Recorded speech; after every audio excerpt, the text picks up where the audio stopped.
Listen, I have no doubt that he has anger management issues. I mean, we've seen it bubbling up. It's also, by the way, one of the symptoms of early onset Alzheimer's, actually advanced Alzheimer's, to tell you the truth.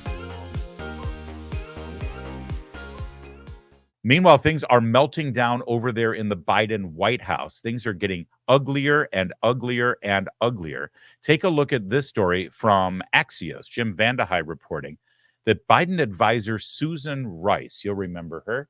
She worked in the Obama administration. In fact, she was part of the tightly knit circle there that helped the Russian collusion story move forward. She is now apparently referring to the Health and Human Services Secretary Becerra as a bitch ass. Bitch ass. Now, there's a phrase you don't hear very often. Certainly not in the White House, I don't think. Yeah, Becerra is a bitch ass and called him an idiot, according to multiple sources. During one meeting, when Biden was tearing into Becerra, Rice passed Homeland Security Secretary Mayorkas a note that read, "Don't save him," according to two people familiar with the meeting. Now, this is fascinating, by the way, if you think about it, because we're told that the grown-ups are in charge now. We're told all the experts, the norms have been restored. And every time we turn a page now or click on a website or turn on CNN, we're hearing about all of this infighting in the Biden administration, that they're all screaming profanities at each other and they're all melting down behind the scenes, right? And by the way, part of this story also is a not too subtle way of trying to send the message that Joe Biden is a man in charge behind the scenes. Oh, you may see an amiable dunce and a fumbling idiot in front of the cameras who can't remember where he's supposed to stand or anybody's name, but behind the scenes, he's laying into his Secretary of Homeland Health and Human Services. Does anyone believe that, really? Anyway, the idea that Susan Rice is referring to him as a ass is a beautiful thing to behold, because there's a lot of profanity apparently over there in the Biden White House. In fact, if you look at the article, the whole thing is titled over at Axios, "How Biden Botched the Border." And it has all of these insights about the fighting.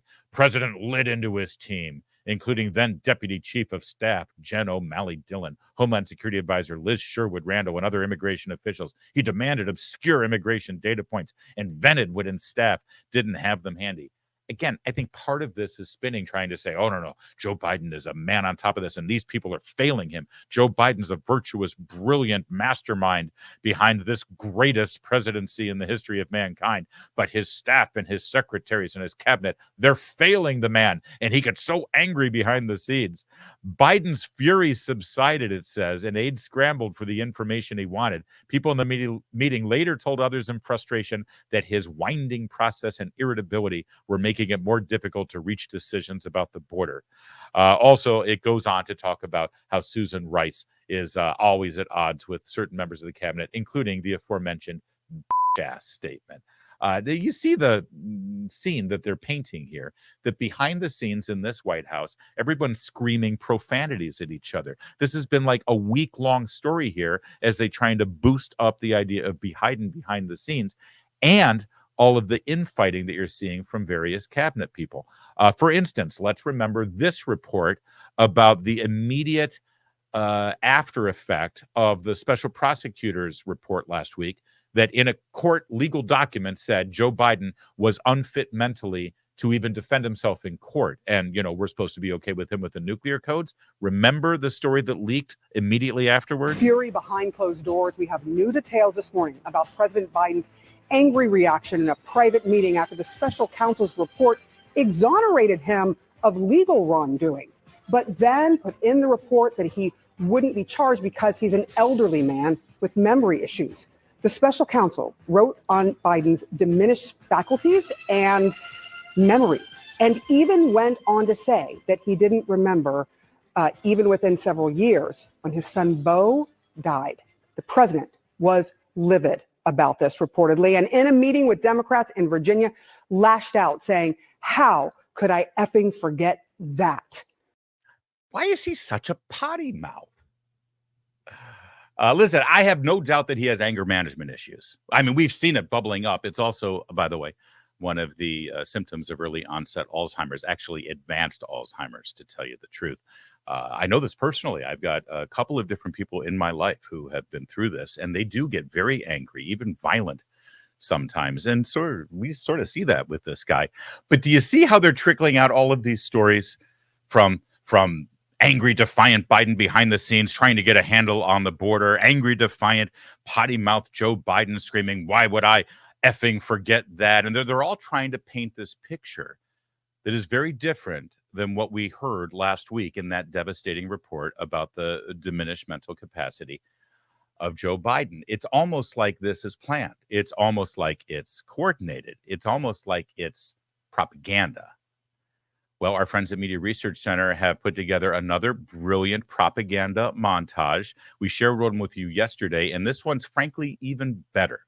You remember how the late, great Rush Limbaugh would discover these video clips or audio clips, I guess, on radio of people going on cable news and broadcast news, and they all start using the same phrase, right? Rush Limbaugh was brilliant at deciphering this and figuring it out and saying, oh, look, the talking points have come out, and now everybody's going to use the same phrase. And it's not just people from the administration on the payroll defending the Democrat in question. No, that also gets picked up by all the people in the media because it's all one big happy family, like what Andrew Breitbart would call the Democrat media complex. They're all in on it together. And so this is the perfect example of showing how talking points go out in the morning, people in the administration, people on Capitol Hill, and then the media all read the talking points. And then when they go on camera, they all say the same thing. So I want you to listen for one word that clearly was the word that everyone was supposed to use about Robert Hur's special prosecutor report describing the president's mental incapacity. The word is gratuitous.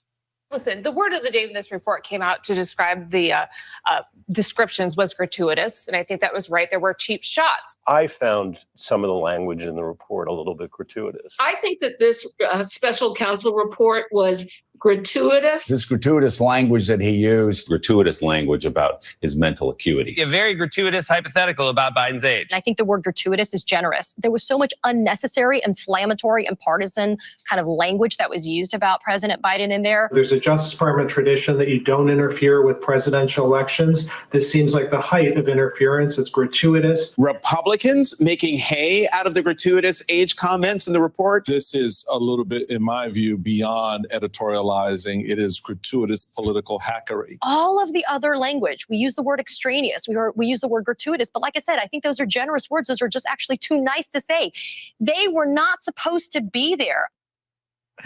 Oh, Newsbusters, they're the best at Media Research Center. I think my favorite one of all is Michael Steele. Michael Steele, the former chairman of the Republican National Committee, now a talking head for MSNBC, who I think he's just been broken by the whole Trump thing. Him calling this gratuitous political hackery. I mean, political hackery, Michael Steele? Really? Is that you saying that? Do you think any of this is a coincidence? Do you think any of this just said, oh, hey, everyone's saying gratuitous all at once? Is that's a weird coincidence, isn't it? Hey, there's all these reports about how foul-mouthed and aggressive Joe Biden is as he's yelling at his staff behind the scenes. That seems weird because those stories go along with Susan Rice saying, and I'll say it once again, especially for Matthew in the Rumble chat, Susan Rice calling Health and Human Services Secretary Becerra a ass. All these stories coming together all at the same time that shows, well, partly chaos behind the scenes at the Biden administration, but really shows a different picture of a man in command. Very different than what you heard from Robert Hur. Yeah, I want to paraphrase what Jon Stewart said the other day on The Daily Show, because we keep getting these stories about Joe Biden and about how he's really on top of his game and he knows everything that you need to know and he's really laying into his staff behind the scenes.